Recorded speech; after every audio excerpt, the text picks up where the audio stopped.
Welcome to the Sip Revolution podcast, your ultimate destination for navigating the world of alcohol without surrendering the sips you enjoy. I'm your host, Salome, and I'm passionate about helping you reclaim control over your drinking. In this podcast, we're on a mission to equip you with practical, science-backed strategies that will help you transform your relationship with alcohol on your own terms. We will also uncover how society and the film industry often normalize and romanticize alcohol and the profound impact this has on our physiology and psychology. And we'll dig into the nitty-gritty of how alcohol affects your brain, both physically and mentally. So whether you're trying to cut back, moderate your intake, or simply gain a better understanding of your drinking habits, the Sip Revolution podcast is your partner in crime on this life-changing journey. So let's start this adventure together. Grab your favorite drink, or not, settle in, and let's sip our way to a healthier and wiser relationship with alcohol. Cheers to a new perspective on sipping. Hello, and welcome to a new episode of the Sip Revolution podcast. If you're new here, let me introduce myself very quickly. I used to suffer from alcohol addiction, and I fully recovered without relying on willpower and abstinence.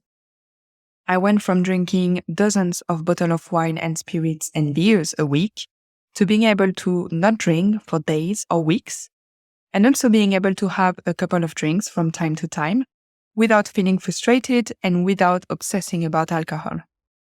Before I started my recovery journey, I never really knew what being a normal drinker was. From the first time I started to drink when I was 18, I loved how it made me feel. I loved the tipsy feeling, and I had been chasing this feeling for years. When I realized that alcohol and the quantity I was drinking was impacting my life, I tried to moderate on my own. I didn't want to quit alcohol. I didn't want to be abstinent. I just wanted to be normal. But what exactly is a normal drinker? A lot of people will have a lot of different definitions. For me, a normal drinker is someone who can have a couple of drinks and then stop because they had enough. It is someone who can envision spending a night or a week without alcohol, without finding this idea daunting. It is someone who doesn't have this voice in their head that says more the second they start drinking. This is what I wanted for myself. So I tried to moderate, to control my drinking, but it didn't work. I tried to abstain from alcohol, but it didn't work. So the first step of my recovery was to realize and accept that my drinking was out of control and that no amount of rule, guilt, or shame will make me moderate. This is when I started to look for help online, and I came across the Sinclair method. I have a full episode on this, but if you're not familiar with this method, the concept is to take a drug called naltrexone before drinking alcohol. Naltrexone will temporarily deactivate your reward system so that when you do drink alcohol, you won't feel this big euphoric feeling. It doesn't mean that it will make you sick or that alcohol will feel disgusting. It is more acting on a subconscious level where slowly, little by little, you will unlink alcohol from the idea of a huge reward. This method takes time and consistency, but for me, it was an incredible relief to discover a solution to my alcohol problem that didn't require me to stay abstinent. The second step of my journey was to get started on the method. I had to find a doctor that was willing to prescribe naltrexone to me, which was incredibly hard, especially here in the UK, which is not the case everywhere. The issue is that even though this medication has been around for years, is very basic, has very little side effects, and absolutely zero risk of dependency, it is not well known at all.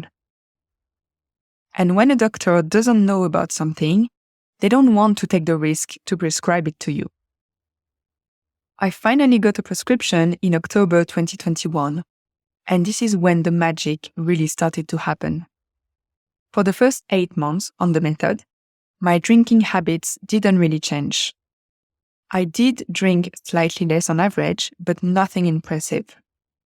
I was also drinking every single day because I was craving alcohol every single day. However, this didn't feel like it used to be. I didn't feel guilty or ashamed of my drinking because I knew I was in the process and that things would get better eventually. Step 3 happened after the first 8 months, when I started to have alcohol-free days naturally. It would still be a conscious decision not to drink on a given night, but it didn't feel like a huge challenge. It would be 1 alcohol-free day a week at first, and then I started to consistently have 2 alcohol-free days a week. On the days that I was drinking, I was still drinking similar quantities. This brings us to January 2023, when I decided to give a go to the Dry January challenge, but I didn't take it too seriously, and I wasn't too strict with myself. Over the 31 days of the challenge, I managed to have 23 alcohol-free days. And these days felt easy. On the other 9 days, I did drink alcohol because I wanted to. I had a craving for it, and so I decided not to fight the craving and have the drink. So even though I didn't officially successfully complete the challenge, it was still a huge step forward for me. And things took a new turn after that. I went from 1 to 2 alcohol-free days a week before the challenge to having naturally 4 to 5 alcohol-free days a week. This was a big surprise for me because I didn't try to have more alcohol-free days. It just happened. Finally, step 5, which happened around August or September 2023, is what is called pharmacological extinction. It is the moment that I realized that I didn't have any emotion linked to alcohol. Before that, I would feel excited at the idea of drinking.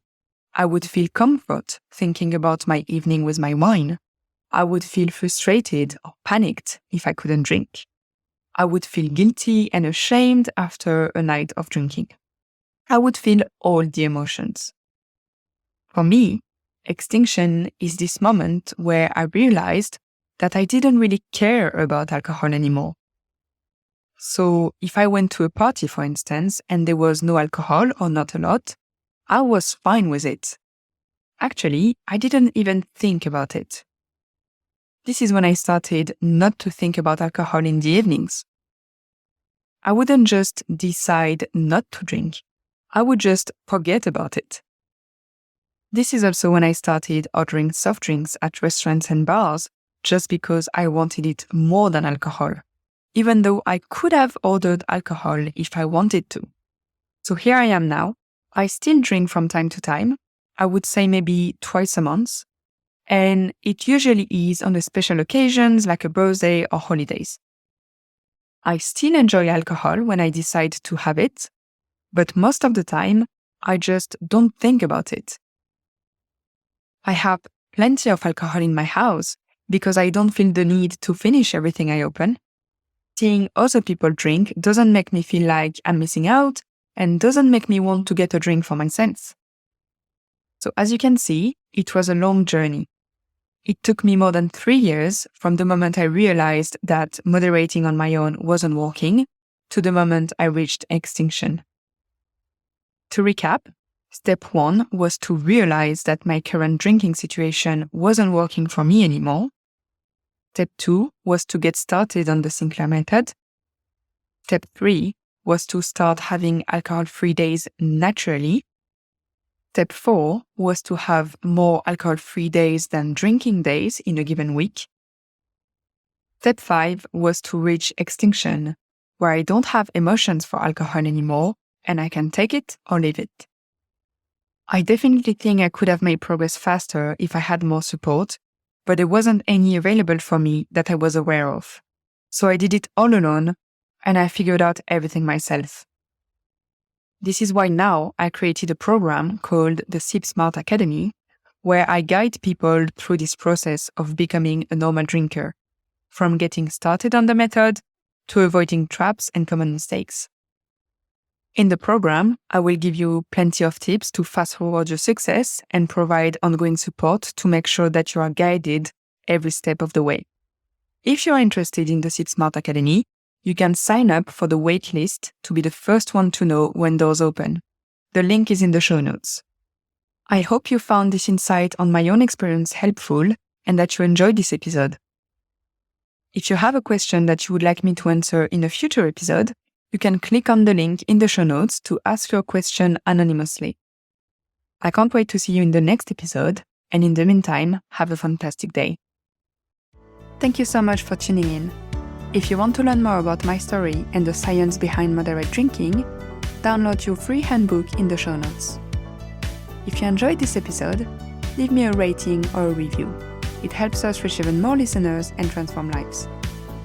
I'll see you next time on the SIP Revolution podcast.